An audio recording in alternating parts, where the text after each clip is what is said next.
Hello, this is Chaneta, author of How to Have This and That. Today, my topic is Daniel in the Lion's Den, taken from chapter 21 of Your Faith is Your Fortune by one of my favorite people is Neville Goddard. So let's start. Thy God whom thou serves continually, he will deliver thee. The story of Daniel is the story of every man. It is recorded that Daniel, while locked in the lion's den, turned his back upon the hungry beasts, and with his vision turned towards the light coming from above, he prayed to the one and only God. The lions, who were purposely starved for the feast, remained powerless to hurt the prophet. Daniel's faith in God was so great that it finally brought about his freedom and his appointment to a high office in the government of his country. This story is written for you to instruct you in the art of freeing yourself from any problem or prison in the world. Most of us, on finding ourselves in the lion's den, would be concerned only with what? The lions, of course. We would not be thinking of any other problem in the world but that of the lions. Yet we are told that Daniel turned his back upon them and looked towards the light that was God. If we could but follow the examples of Daniel while threatened with any dire disaster such as lions, poverty, or sickness, if like Daniel we could remove our attention to the light that is God, our solutions would be similarly simple. For example, if you were imprisoned, no man would need to tell you that you should desire freedom. Freedom, or rather the desire to be free, would be an automatic thing for you. The same would be true if you found yourself sick or in debt or in any other predicament. Lions represent seemingly insoluble situations of a threatening nature. Every problem automatically produces its solution in the form of a desire to be free from that problem. Therefore, turn your back upon your problem and focus your attention upon the desired solution by already feeling yourself to be that which you desire to be. Continue in this belief and you will find that your present wall will disappear as you begin to express that which you have become conscious of being. I have seen people apparently hopelessly in debt apply this principle, and in but a short time, the debts that were seemed to be so mountainous were removed. I've also seen those whom the doctors have given up as incurable apply this principle, and in an incredibly short time, their so-called incurable disease vanished and left no scar. Look upon your desires as the spoken words of God, and every word of prophecy of that which you are capable of being.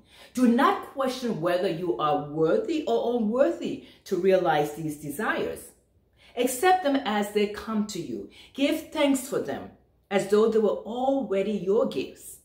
Feel happy and grateful for having received such wonderful gifts in advance. Then go your way in peace. Such simple acceptance of your desires is like dropping a fertile seed into an ever-prepared soil. When you drop your desire in consciousness as a seed, confident that it shall appear in its full bloom potential, you have done all that is expected of you. To be worried or concerned about the manner of their unfoldment is to hold these fertile seeds in a mental grasp and therefore to prevent them from really maturing to full harvest. We do that all the time. Don't be anxious or concerned as the results. Results will follow just as surely as day follows night. Have faith in this planting until the evidence is manifest to you. That is, it is so. Your confidence in this procedure will pay great rewards. You wait but a little while in the consciousness of the thing desired. Then suddenly, and when you least expect, the thing felt becomes your expression. That's how it works. Life is no respecter of persons and destroys nothing. It continues to keep alive that which man is conscious of being. Remember that. Things will disappear only as man changes his consciousness. Denied, if you will, it still remains a fact that consciousness is the only reality and things but mirror that which you are conscious of being. The heavenly state you seek will be found only in consciousness, for the kingdom of heaven is within you. Your consciousness is the only living reality, the eternal head of creation. That which you are conscious of being is the temporal body that you wear. To turn your attention from that which you are aware of being is to decapitate that body. But just as a chicken or snake continues to jump and throb for a while after its head has been removed, likewise, qualities and conditions appear to live for a little while after your attention has been taken from them. Man, not knowing this law of consciousness, constantly gives thought to his previous habitual conditions and, through being attentive to them, places upon these dead bodies the eternal head of creation. Thereby, he reanimates and resurrects them. You must leave these dead bodies alone and let the dead bury the dead. Man, having put his hand to the plow, that is, after assuming the consciousness of the quality desired, by looking backwards, can only defeat his fitness for the kingdom of heaven. As the will of heaven is ever done on earth, you are today in the heaven that you have established within yourself. For here on this very earth, your heaven reveals itself. The kingdom of heaven really is at hand. Now is the accepted time. So create a new heaven, enter into a new state of consciousness, and a new earth will appear for you. Let me emphasize what Neville says here. That is, whatever problem you are facing, do not give it your attention and thereby your energy. By so doing, you are focusing on what you do not want and keeping it very much alive in your life. Instead, focus and give your energy only to that which you want manifested for you, that harvest that you want. Take my word for it, it works that way. The law of attraction says we attract into our lives whatever we are focusing on.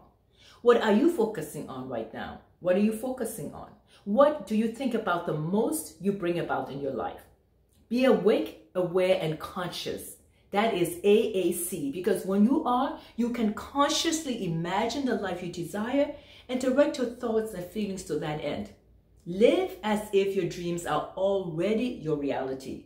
Stop focusing on the lions, that is the problems in your life, because you're giving them power. Remember, he that is in the world is greater than he that is outside of you.